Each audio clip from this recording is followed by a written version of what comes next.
চর এখন আর আগের মতো নেই। আসসালামু আলাইকুম, আমি এম এস শামু। 1 মিনিটে বাংলাদেশ ভ্রমণ। আজকে এক চরের গল্প শোনাব। চরটির অবস্থান ফুলবাড়ী উপজেলার বড়ভিটা ইউনিয়নে।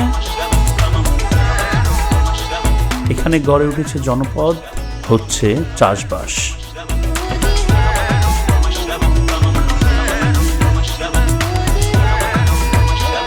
পিচ্চিদের অবিরাম ছোটাছুটি, চিৎকার, খেলাধুলার শব্দে চারদিক যেন মাতোয়ারা।